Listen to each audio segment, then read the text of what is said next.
Mari kita lihat saudaraku, San Paulus kepada Timotius dalam 2 Timotius 1 ayat 6. Mari kita baca bersama-sama dalam 2 Timotius 1 ayat 6. Karena itulah kuperingatkan engkau untuk mengobarkan karunia Allah yang ada padamu oleh penumpangan tanganku atasmu. Sekali lagi, karena itulah kuperingatkan engkau untuk mengobarkan karunia Allah yang ada padamu oleh penumpangan tanganku atasmu. Kobarkan karunia Allah yang ada padamu. Praktekkan karunia Allah yang ada padamu. Pakai apa yang sudah diberikan Tuhan kepada kita. Melayani dengan kekuatan yang daripada Tuhan. Mengasihi dengan kasih yang daripada Tuhan.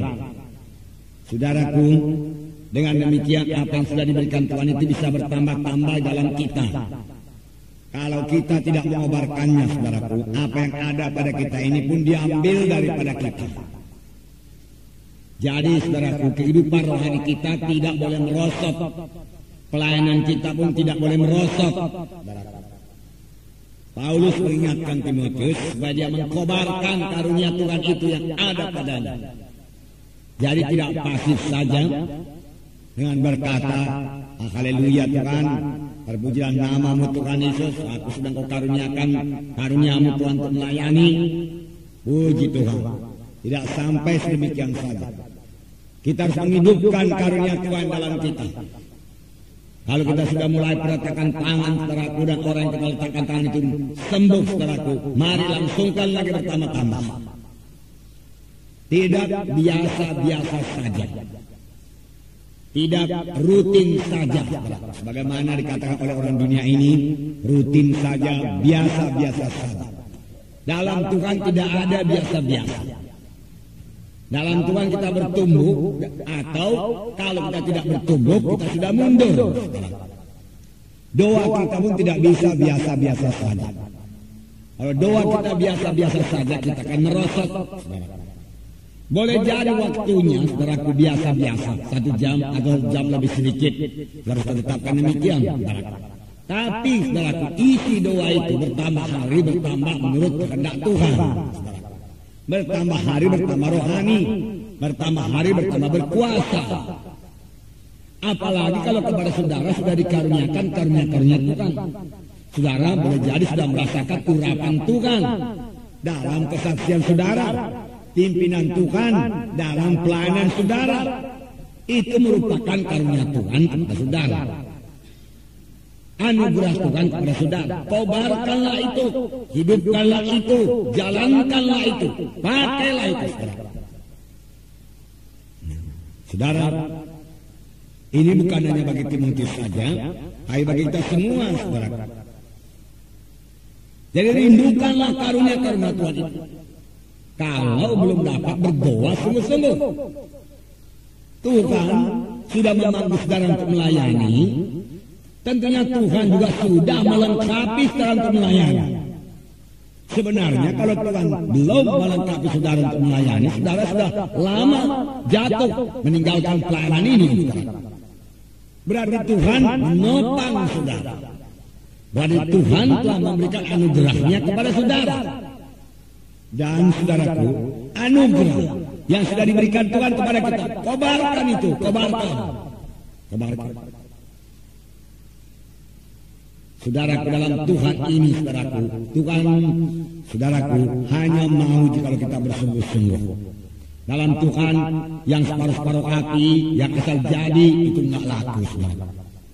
Sungguh-sungguh. Doa juga sungguh-sungguh. Apakah kata Tuhan kepada Elia? Semua kita sudah mendengarkan.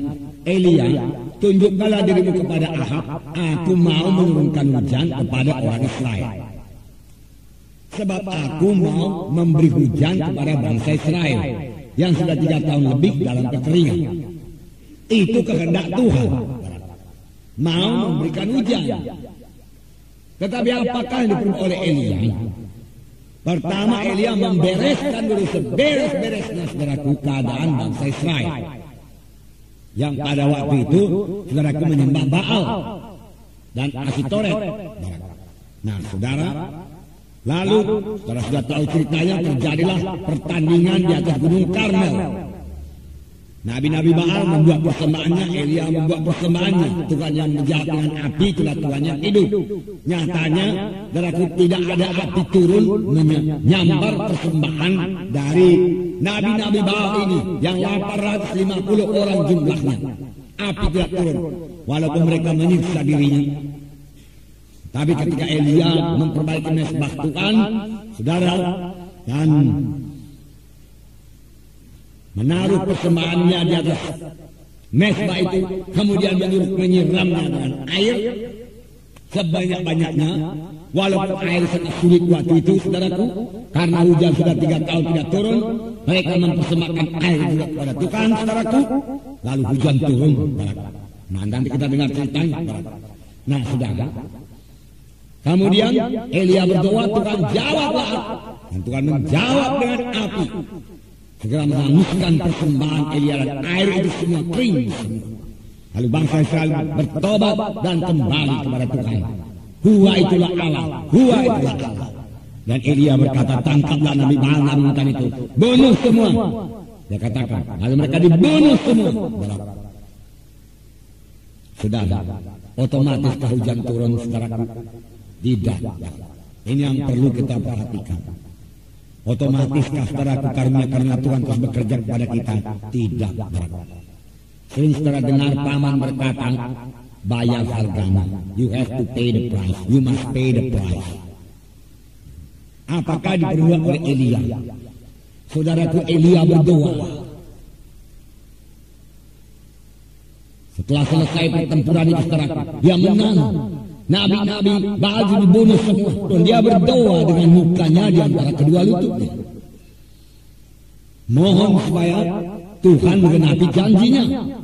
Tuhan memang sudah berkata, aku mau menurunkan hujan. Mengapa tidak turun saja hujan? Nyatanya tidak. Elia berdoa, sungguh-sungguh dia berdoa. Selesai dia berdoa, dia suruh hambanya lihat ke arah laut. Apakah hujan sudah turun? Saudara, hambanya tidak punya kerinduan rohani, tidak punya beban apa-apa, saudaraku. Seenaknya saja melihat ke laut, saudaraku, dan dia pulang bawa berita, tidak ada apa-apa ya. Tidak punya beban. Saudaraku, yang melayani ini harus punya beban, mengasihi jiwa-jiwa. Lihatlah apa yang dikatakan Tuhan Yesus. Ketika Yesus melihat orang banyak itu, tergeraklah hatinya oleh belas kasihan. Karena mereka sebagai domba-domba yang tidak bergembala. Ketika melihat orang sakit kusta yang berseru kepadanya, Yesus, kalau engkau mau, engkau sanggup mentahirkan hamba. Tergeraklah hati Yesus oleh belas kasihan. Inilah hati Yesus, saudara. Masih banyak lagi dikatakan tergeraklah hatinya oleh belas kasihan. Perempuan bukan perempuan. Orang Samaria yang baik hati itu, saudaraku, melihat orang yang disambung itu. Setelah dia lihat orang itu disambung dan hampir mati, tergeraklah hatinya oleh belas kasihan. Dan dia melayani. Hati yang seperti ini harus kita miliki. Kalau tidak, saudaraku, berat kita rasa melayani ini. Karena tidak ada yang memuji kita, kerap kali juga tidak ada yang melihat kita. Yang memang sebenarnya pun tidak perlu kita lihat orang. Yang perlu kita sampai kepada maksud Tuhan, kita sampai kepada panggilan Tuhan. Kita melayani dengan segenap hati kita. Kita mengasihi Tuhan, mengasihi jiwa-jiwa itu. Kita mau jiwa-jiwa itu sampai kepada panggilan Tuhan, sampai kepada maksud Tuhan.